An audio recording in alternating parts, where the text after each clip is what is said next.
able to. That didn't mean he still wouldn't protect her. He had to get his revenge and keep Connor and Gabi from being hit with the fallout. That was going to take all of the skills he'd learned on and off the football field. Things such as faking out the rushers, keeping the press from seeing past his smile, and definitely winning. He pulled to a stop in the big circle drive in front of his house. The front door opened just as he shut off his car and stepped out of it. Connor came running down the steps, laughing. "Daddy!" Kingsley scooped up his son and kissed the top of his head. Connor had Kingsley's own blue eyes, but Jade's reddish-blonde hair. "Get back here, imp," Hunter said, skidding to a halt in the doorway. Why was my son running outside?" Kingsley asked. "'Cause he's spoiled," Hunter said.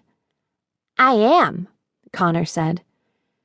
Kingsley was pretty sure that Connor had no idea what spoiled meant, but he and Hunter were very close, and Connor almost always agreed with his favorite uncle. "What's that got to do with anything?" "Nothing. He's quick. I turned my back for a second." Kingsley laughed.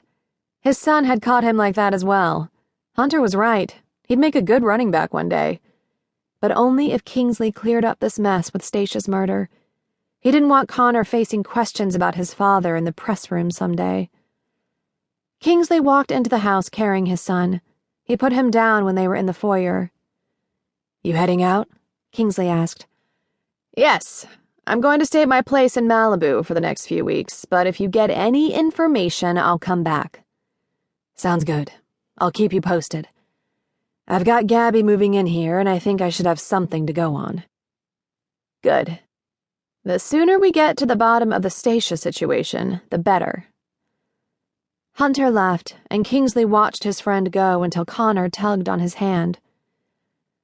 "Who's Stace?" "An old friend of Daddy's. Good news, Con.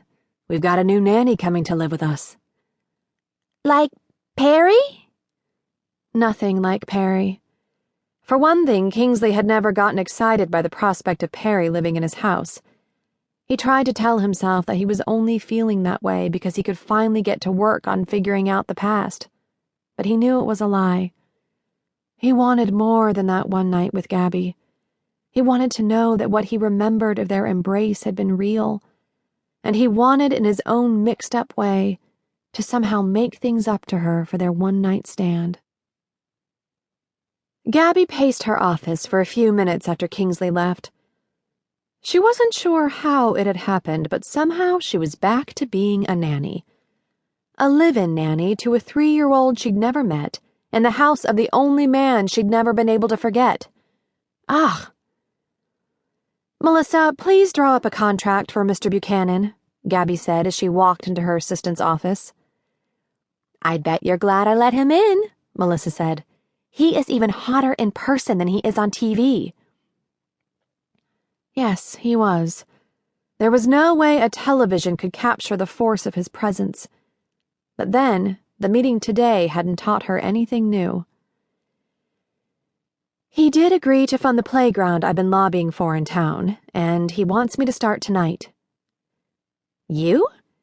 You don't work directly for clients anymore," Melissa said. "What happened in your office?" This was what came of being too friendly with your staff. Melissa felt comfortable asking her anything she wanted. "We used to know each other," Gabi admitted. "He offered to fund the playground if I took charge of his son and worked out of his home. This is going to take a lot of effort between you and me to make this happen. Because for the amount he's paying, he wants me there today." Melissa put her elbows on her desk, leaning forward. "Oh my God. Did he make you an indecent proposal? Are you going to be his mistress?" "What? No! Where do you get these ideas?" "I read a lot and watch a lot of soap operas," Melissa said with a wink. "So, no to the bargaining with your body?" She shook her head. "Definitely no. Just the playground and the stipulation that I live and work from his house. Which means that you are going to have to run things at this office. Think you can handle it?" "Yes, you know I can."